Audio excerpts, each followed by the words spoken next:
अगर 2 साइकिल है तो एक गई। एंटायर पॉलिटिकल साइंस की एक अजब सी बीमारी है, बिना पढ़े उस विषय पे झूठ बोलना है। पाकिस्तान से इतनी मोहब्बत और हमारी सेना से इतनी नफरत। भाई मीडिया वाले देख रहा, मैं नहीं बोला हूं मेरे गले मत बढ़ दे रहा। लोकसभा चुनाव के तीसरे चरण की वोटिंग तक पीएम मोदी साइकिल छीन लेने और पाकिस्तान तक आए तो कांग्रेस ने प्रेस कॉन्फ्रेंस करते हुए पीएम मोदी की भाषा को लेकर सवाल उठाए। पाकिस्तान से इतनी मोहब्बत और हमारी सेना से इतनी नफरत, और इसलिए ही तो लोग कहते हैं कांग्रेस का हाथ, कांग्रेस का हाथ, कांग्रेस का हाथ। मैं तो नहीं बोल रहा हूं, आप बोल रहे हैं। भाई मीडिया वाले देख रहा, मैं नहीं बोला हूं मेरे गले मत बढ़ दे रहा। इतने बड़े लोकतंत्र के प्रधानमंत्री किस तरह की बातें कर रहे हैं, क्या जबान का इस्तेमाल कर रहे हैं। पवन खेड़ा ने कहा कि हार को देखकर देश के प्रधानमंत्री बौखला गए हैं। आज तीसरा चरण अब लगभग समाप्त होने जा रहा है।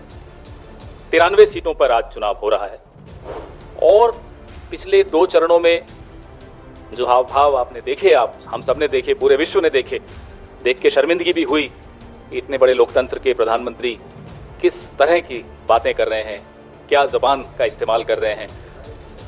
हार जीत सबने देखी है, हम सबने भी देखी है, लेकिन हारते वक्त अपना संतुलन खो देना, ये इस देश ने कभी नहीं देखा। देश के प्रधानमंत्री को कभी संतुलन खोते हुए नहीं देखा, ये पहली बार देख रहे हैं। अफसोस होता है, रोज जहां प्रचार करते हैं वहां जाकर नया झूठ, नया झूठ, नया झूठ। आज जो 400 पार कर रहे थे, अब 150 पार भी हो जाएं तो बहुत बड़ी बात मानी जाएगी, ये वो भी समझते हैं।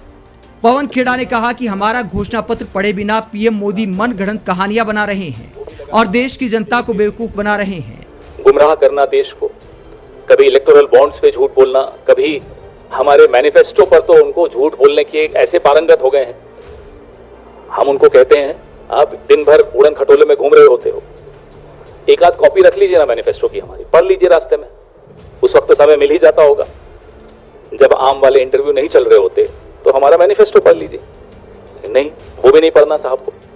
अब ये एंटायर पॉलिटिकल साइंस की एक अजब सी बीमारी है, बिना पढ़े उस विषय पे झूठ बोलना है। ये एंटायर पॉलिटिकल साइंस की एक विशेषता है, ये डिग्री है। आपने शायद सुना होगा, प्रधानमंत्री पूरे विश्व में इकलौते व्यक्ति हैं जिनको ये डिग्री मिली, एंटायर पॉलिटिकल साइंस। उसकी खूबी यही है कि आपको किताब देखनी नहीं है, न्याय पत्र हमारा देखना नहीं है, लेकिन अपने मन घड़त बातें, कभी हिंदू मुसलमान, कभी मंगलसूत्र, कभी मछली, कभी मटन।